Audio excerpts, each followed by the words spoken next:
Welcome to another episode of Courageous Conversations. Today we have Kevin McShan joining us. This is going to be a very unique conversation.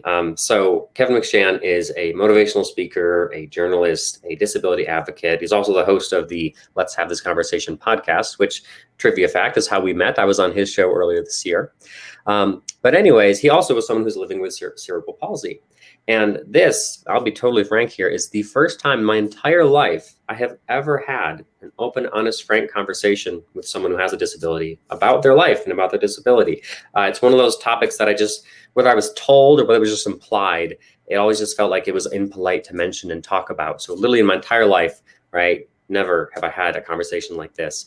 So I'm really looking forward to this rather. Kevin, thank you so much for being vulnerable and opening yourself up to having a conversation like this. It's definitely good to have you on.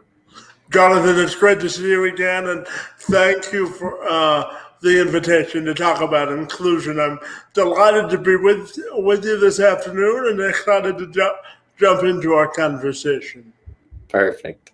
So I guess just for starters, right, to give everyone some context, maybe doing a base level of education, can you talk to people about what is cerebral palsy and what are some of the physical limitations that you live with?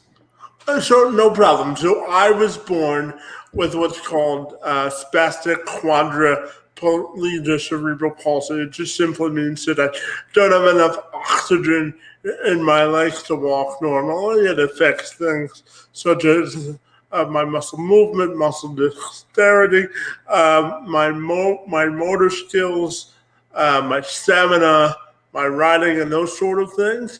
But beyond my physical limitations, I live a normal life. I've been diagnosed and lived with cerebral palsy my entire life. All right, then. And one thing that I imagine is that when an able-bodied person like myself sees you, we probably assume you're more helpless than you actually are. Can you talk to us about the differences between the real limitations that exist in your life because of your disease versus maybe the perceived limitations that people assume you have?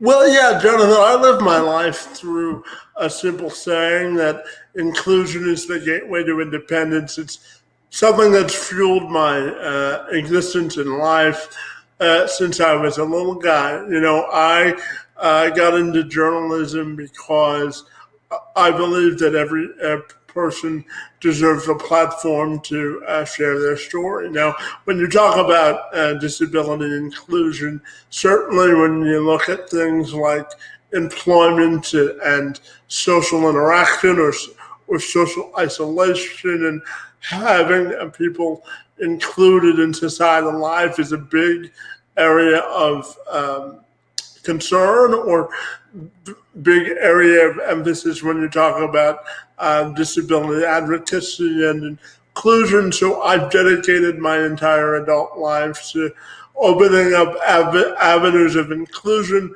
that include people with disabilities so that they can see themselves in prominent roles. You know, I simply believe that we all are put on this earth for a reason. You know, there's a sign in my office that says that we're all given a platform to make a difference, and it's incumbent upon all of us to decide which direction we want to go, right? So when we look at including people with disabilities, certainly they're marginalized when it comes to employment, social recreation, as I mentioned before, access to a more inclusive just societal life in terms of inclusion and conversation about how the world works. You know, people with disabilities can often provide a differing perspective and a differing opinion on how to get things done, as simple as running a business or how city government should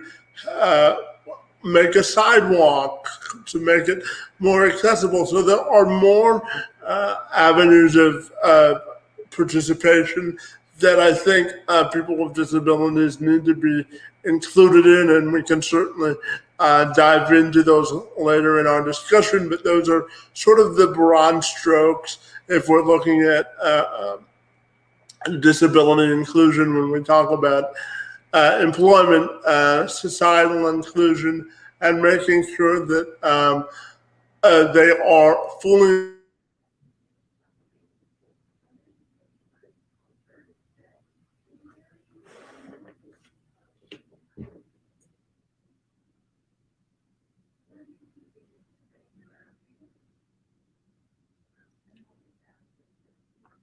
Not sure it's just on my end or if it's everyone's experiencing this, but it's all frozen for me. So I'm gonna hang tight here and wait for Kevin to come back or wait for myself to come back. Who knows? I'm not sure who's having the bandwidth issues. Well, I hear you again, Kevin. It froze up on my end. I don't know if what happened, but can you still hear me?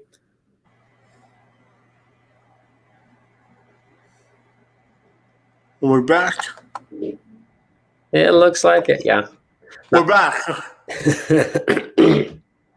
Yeah, it froze up on mine. I don't know if it's my bandwidth or what. I'm gonna see if we can get the kids to hop off of Netflix real quick. Yeah, if we have to repeat that, that's no problem.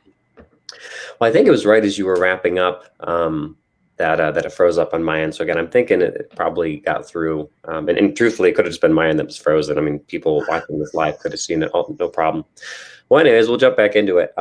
So I guess kind of on this note of, real limitations versus perceived limitations, can you give just like a few examples of real limitations you do have to live with, right? Whether it's, I don't know, difficulty typing or driving or just real things that because you're disability, you're either can't do or more difficult to do. Yeah, the biggest one that jumps to mind is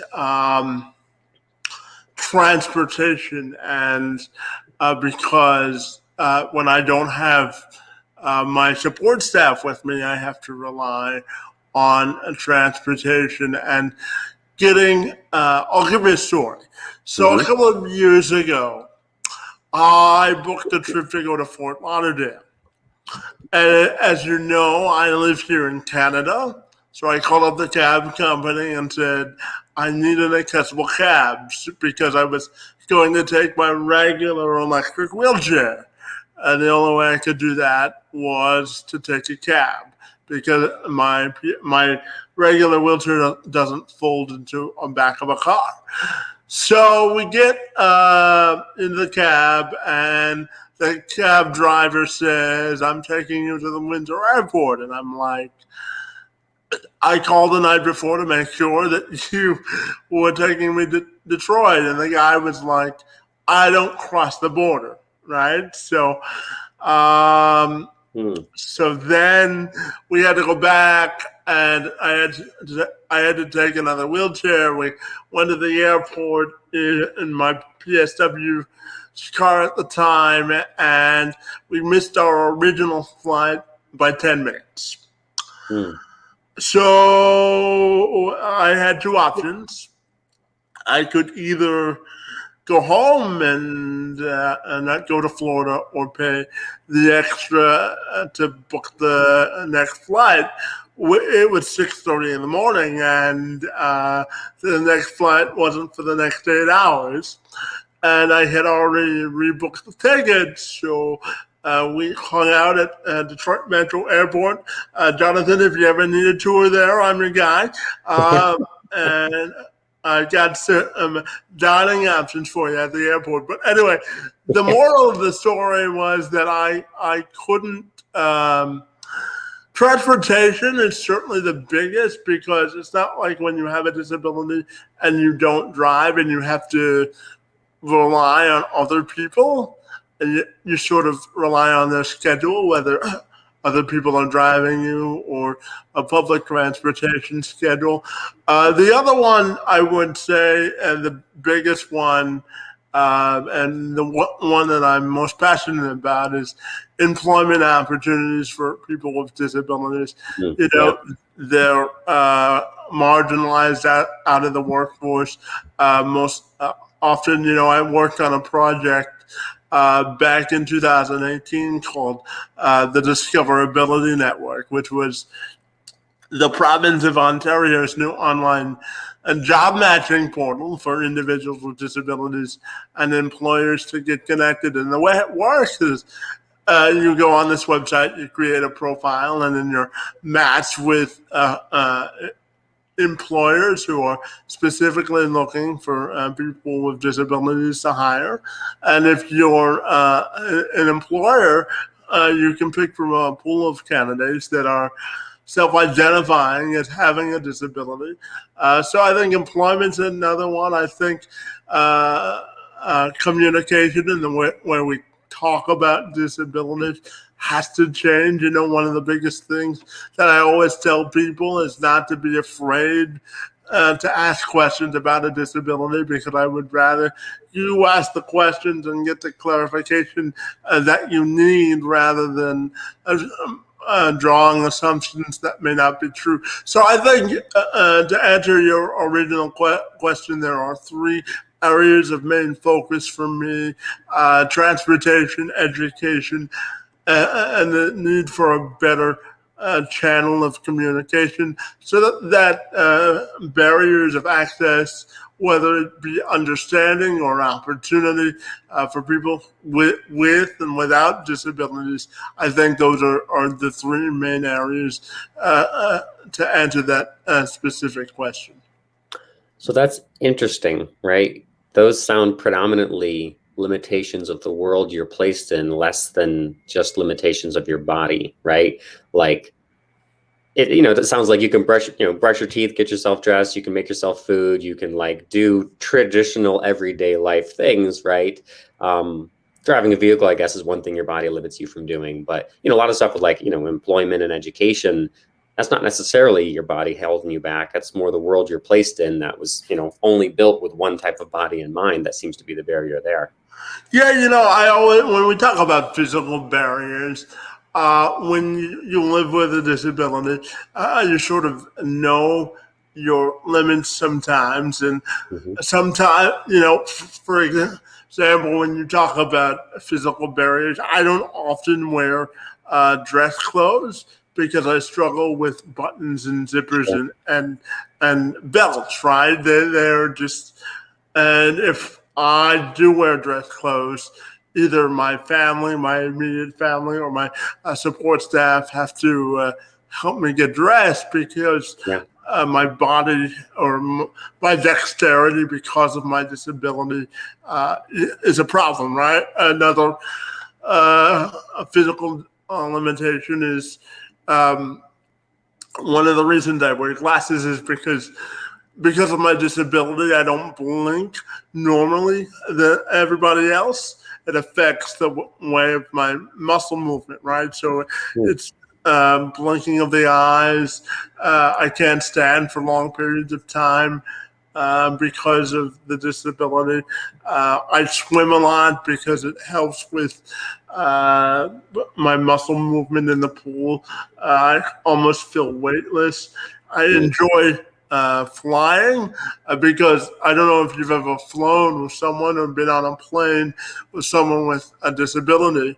And because when I fly, I have to sit in something called an aisle chair, and they strip this.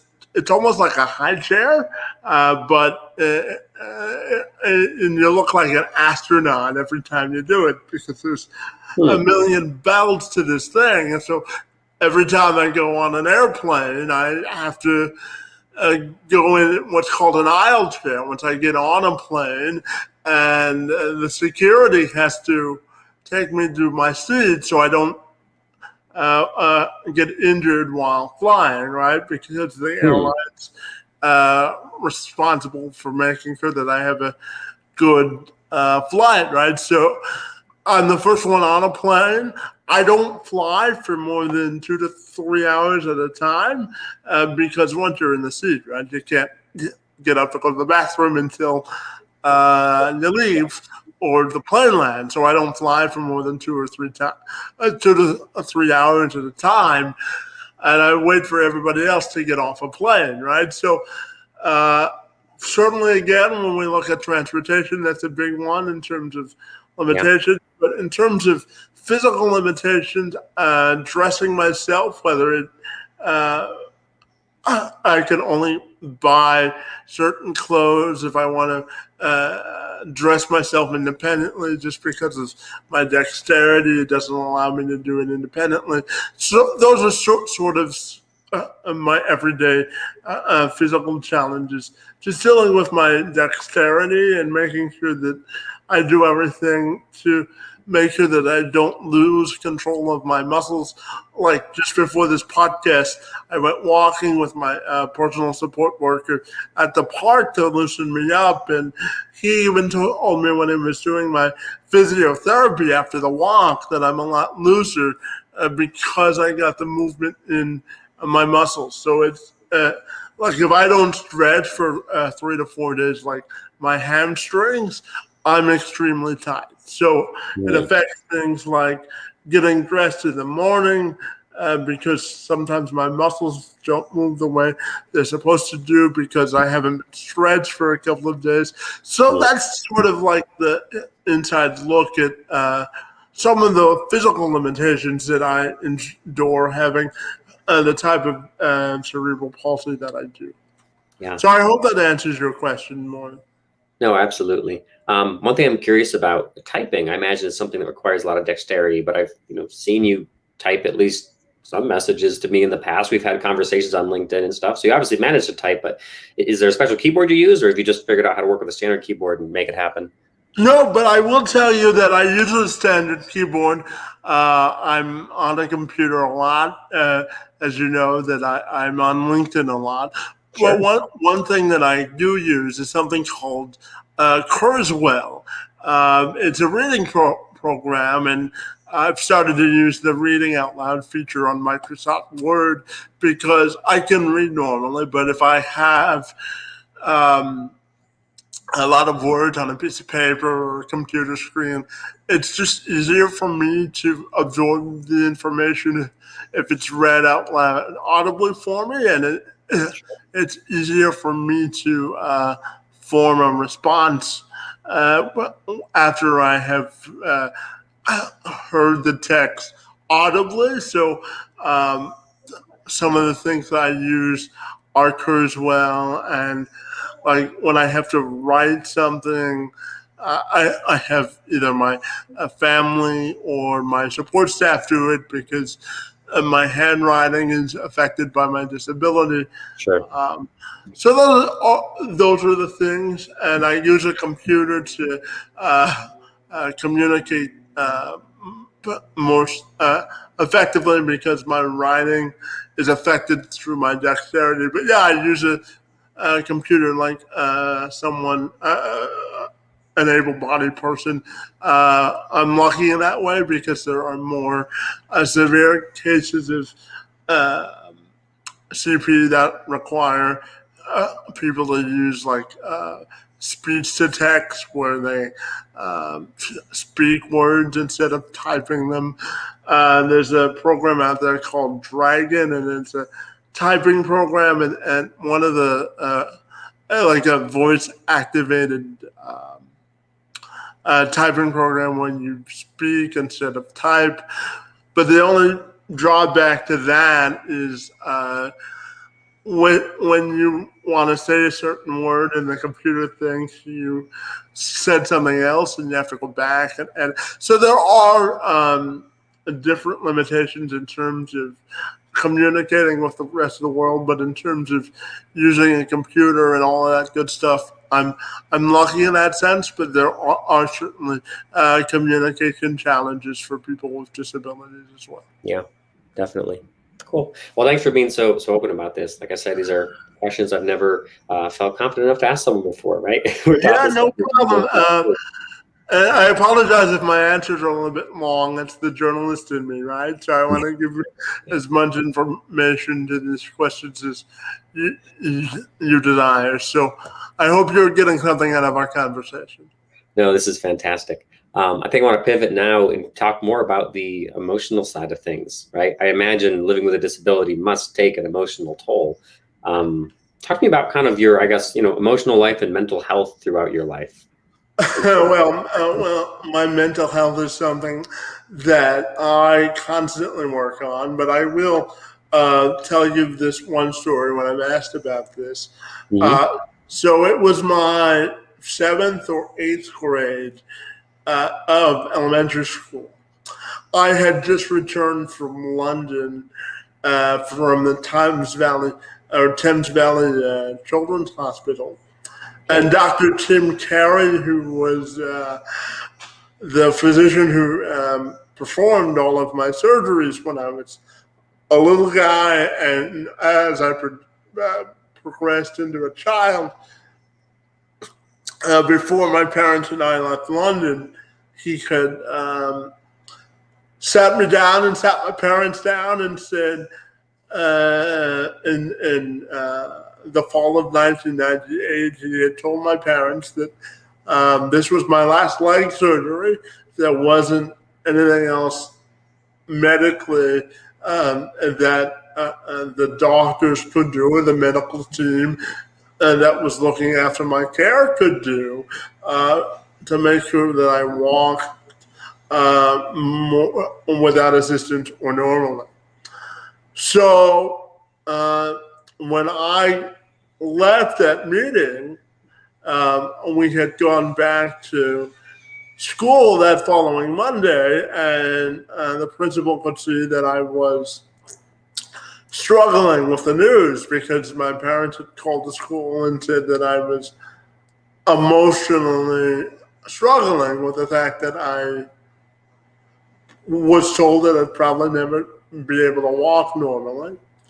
And the principal, her name at the time was Kara Crewley. She had called me into her office and said, the scope of your limitations is only limited by the scope of your imagination. And Jonathan, I think that was the turning point in my life where I had to make a decision on how I wanted to live. I always tell people you can either make your circumstances work for you or you can work for your own circumstances. And I hope that I've, throughout the course of my life, uh, led by example in the sense of making my circumstances work for me instead of me working for my circumstances. But I think for me, the turning point in my life happened after I left that meeting with the principal at the time, and when I was just finishing up elementary school. I think that was the pivotal turning point in my life. Hang on. Let me clarify right there. This principal was an able-bodied person, right? Yeah, she had been in education for almost 30 years. Yeah. So good on you for taking it that way. So here's what I'm imagining, right? You live with a disability. You've got some bad news about kind of, your future and how, I don't know exactly, what the news was, but, not the best news. Sounds like this is going to be a condition you deal with your life. You aren't going to be able to get the, I don't know, way out that you were hoping for that surgery would give you. So you've got some bad news about what the rest of your life is going to look like. You've got a disability, and an able-bodied person who's never had a disability comes up and tells you you're only as limited as your imagination. Good on you for internalizing that and taking the positive side of that message. I feel like there's some people out there who just would have reached across and slapped her and said, like, what do you know what you're talking about? That sounds great coming from you. What, you know? Yeah, I do think you make a valid point in terms of representation and making sure that representation matters. It's just like when we're trying to elevate women in sports or trying to give equal opportunity to African Americans or other minorities. It's all about representation and making sure that people see that themselves. That's why I work so hard to ensure that people have equal access to opportunity. And I'll give you another example. There's a children's treatment center here in Windsor, in Essex, where I serve on a couple of their committees. It's called the John McGivney Children's Center. And one of the things that I'm proud to work with the center on is the transition to adulthood program. And what that does is it promotes or provides families and children that are 18 or 21 and who are about to graduate from the John McGivney Children's Center or high school.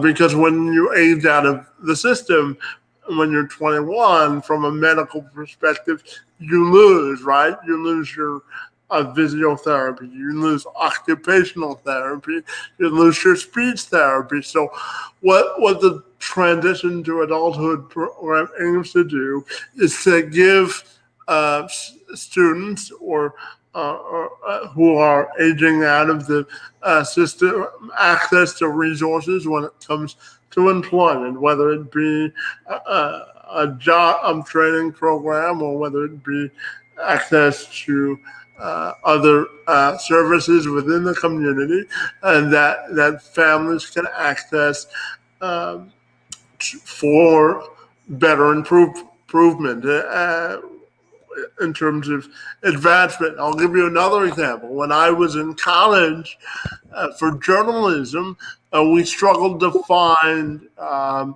internship for me because no station wanted to take the risk of having someone with a disability for an internship. So I ended up doing my college internship for the school newspaper, and I had a great time, and it was a good experience. But it really was a setback for me in terms of trying to advance my journalism career. When I graduated college, I didn't get my first paying job as uh, uh, employment until 6 years after I graduated. I spent 4 years as a volunteer television reporter, and then I even hosted a pilot program called No Limits. And then I wanted to make some money, obviously, so I transitioned into employment advocacy for people with disabilities. I worked on a project called We Are Able, with the intention of the project was to educate employers about the positive benefits of hiring people with disabilities. The project lasted for 13 months. We got 28 people employed for the project, and we gave 30 presentations. So that was sort of the catalyst to my working in inclusive employment. From there, I got the opportunity to be the Discoverability Network ambassador for the region of Winter and Essex County. And then I was fortunate enough to serve 9 months as the job developer over at the YMCA here in Windsor. So it's all about taking advantage of opportunity and also creating avenues of opportunity for folks with disabilities, because it is a harder road than most. So it's something I'm tremendously passionate about, for sure. Yeah. So to date, have you gotten paid employment that is in the area of journalism and utilizing your journalism degree? Funny you should ask that. Actually, I'm actually currently up for. I'm under consideration to be the newest reporter for AM 800, which is our local news and information station here in Windsor. I'm also. I'll give you this other story. I was about to sign a contract to go back to the Discoverability Network, and then COVID hit, right? So then my contract was suspended. And the reason I started the podcast I hosted, or that I host, is because I wanted a way to expand my journalism resume. Journalism is a profession that demands mobility, as I'm sure you know. You got to be where the news is all the time, right? So I've leverage my digital journalism skills to sort of put myself out there. I cover everything, as you know, from news, sports, politics, fitness, and lifestyle on my podcast. It's been a slow grind to try and find paid employment, but I'm optimistic about my future. You know, one of the reasons I also started the podcast is because one of my goals eventually is to host a national talk show as well. Yeah. That's interesting. And I mean, certainly it's not, you're not the only person with that experience, but it is heartbreaking. I think, looking at LinkedIn, right, you graduated, 10 years ago, something like that. The fact that you still haven't gotten employment with your degree. Again, you're not the only person who's gone through that. Plenty of folks, even able-bodied folks, go through that. But I do imagine that's a much more common story amongst folks with disabilities than myself. Yeah, Jonathan, I always tell people when they get discouraged, when they have a disability, to remember that people with disabilities have to work oftentimes 110 times harder. And once they get a job, they're staying in it, right? Because they want to prove that they can do the job. One of the messages that we used, or taglines, for the Discoverability Network was "Seize the opportunity to advance your business." And what we meant by that is, when you hire someone with a disability, they stay longer. So your training costs are down, your productivity is up, and the morale amongst your staff is also higher. So it's all encompassing, right, Jonathan? When you hire someone with a disability, you give them more than a job. You give them financial independence, societal inclusion, and a sense of belonging. So there are positive benefits to hiring people with disabilities. And I also tell people this: people with disabilities have to pay taxes too, right, Jonathan? So they have to contribute to the greater societal discussion as well. And that's something that I'm tremendously passionate about. Yeah. So would you consider for yourself that, despite having a disability your whole life, do you feel like you have probably the same level of mental health that most people do, right? Some ups, some downs, but like it hasn't necessarily pulled your mental health down terribly? You've been able to find strong mental health despite the disability? That's one of the reasons I started the podcast, because social isolation is something that folks with disabilities often struggle with, right? For example, if I wanted to go to the movies or spend 20 minutes going to, I don't know, another community, I don't necessarily, I can't leave 15 minutes, if I wanted to leave 15 minutes after this podcast and get there 15 minutes later.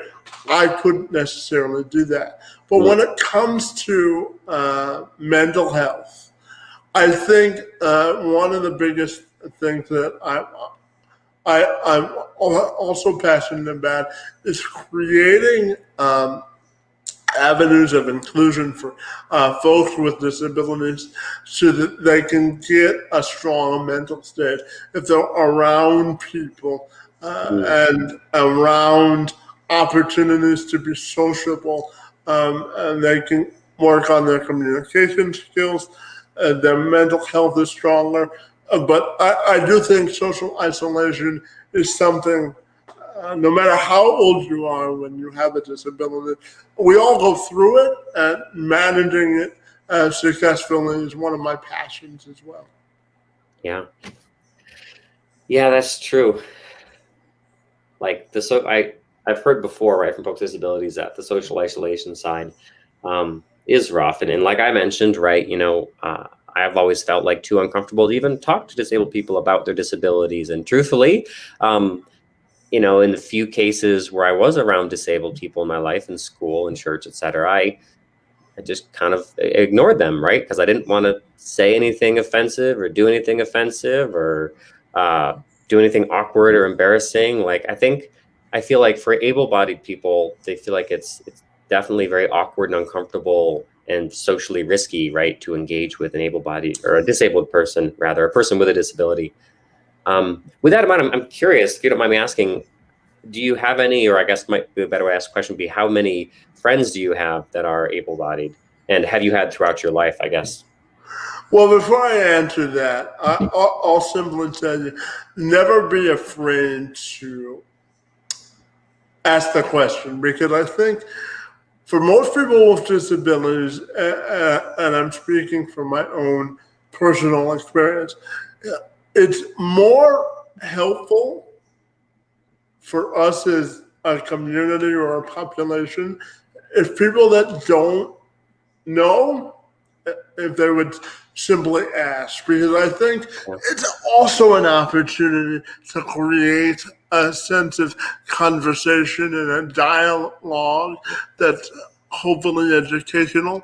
And oftentimes it's cathartic for people with disabilities to engage in conversations and bring someone into their network. I always look at that as sort of a net positive. And what I mean by that is if you're allowing people into your airspace, so to speak, when you have a disability, you want them to be educated because then they can be advocates for you and you can build a community of support. A couple of years ago, the Golden State Warriors had a saying, strength in numbers throughout their postseason run. I know you remember that, Jonathan.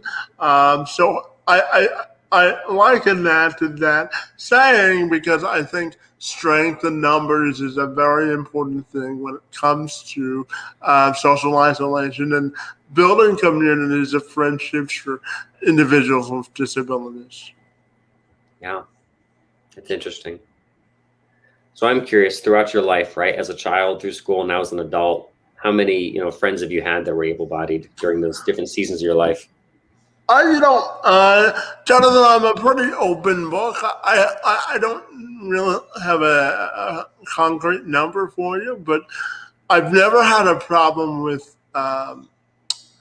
engaging in conversations. That's one of the reasons I want to host a talk show is to Yeah.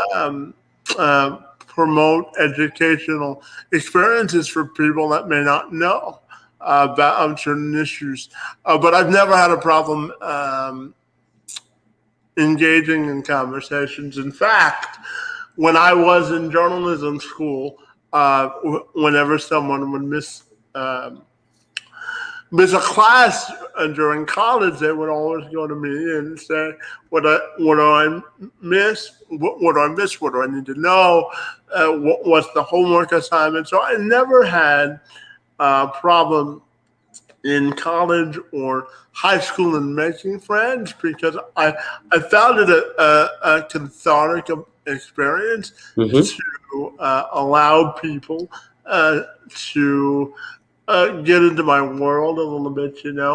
One of the things we did when I was in elementary and high school was we would have a day at the end of the school year where we would pick a couple of people. We would show them how to use my wheelchair, and we would give them a chance to try it for a day, and then they would come back with a much more respected understanding of what goes through what life goes through. Like when I'm in my wheelchair and uh, a building doesn't have an accessible door opener, I oftentimes have to use my metal plate of a footrest to open a door if no one's around me, right? So Mm. it's all about creating a sense of inclusion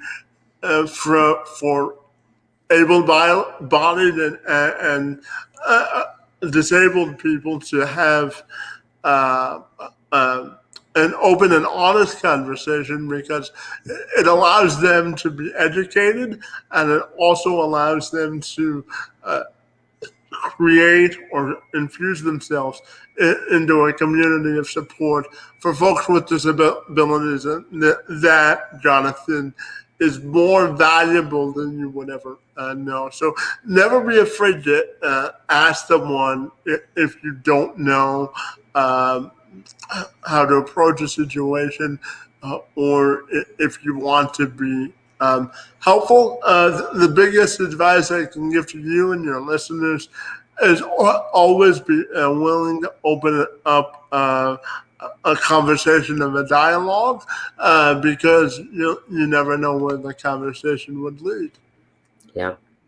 I find that encouraging, and I don't know, maybe unexpected that you've, had no difficulty building relationships with able-bodied folks, just for the simple fact that, again, I know the kind of environment I was raised in.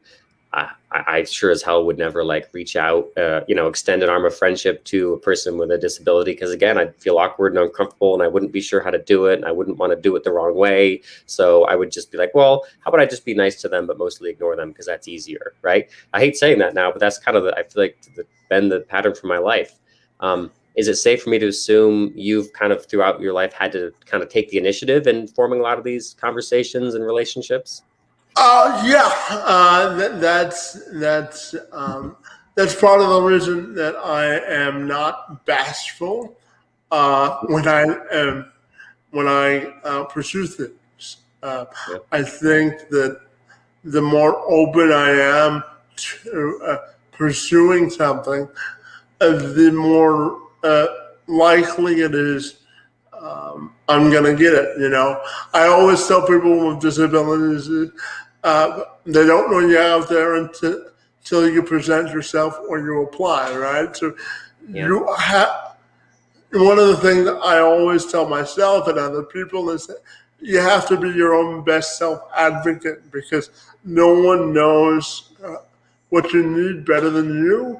And that saying is magnified, certainly, when you have a disability. Yeah. Still, though, I imagine, all of that is manageable to pull off if you have a lot of self-confidence and you're maybe an extroverted personality. But I imagine if you're a person living with a disability who doesn't have a lot of self-confidence, who is very, introverted or very shy, I imagine that must be incredibly difficult, whether you're talking about building relationships with people, right? Because you got to make the first move, or whether you're talking about advocating for yourself, right? About what you need in an employment setting or an education setting, right? Both those things require a certain amount of, confidence or extroversion or whatever you call it. And some people have that, and it seems like you do, Kevin, but I imagine there's a lot of folks who don't, and that's very difficult for them. Yeah, I'm glad you raised that point, because every disability is different, right? Not every disability is the same, and not every personality is the same as well.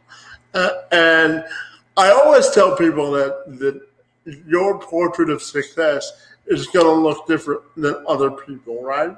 So you've got to be your best, because the way you look at life may be totally different than I look at life.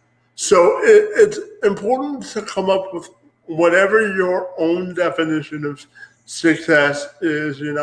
If you want a community of support, or if you only want a close knit group of friends who you trust your information to, or if you want a certain job and you have a disability, surround yourself with people in decision making areas where you can get an advantage over the competition. It's no different than an able-bodied person.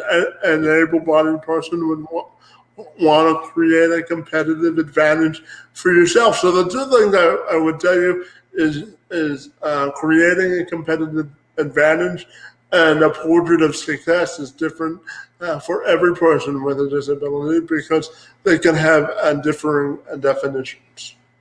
Yeah. Well, I find it interesting and, again, encouraging that, it does seem that while you mentioned that working your mental health is something you're always focused on, I'm sure there are times when that's difficult for you.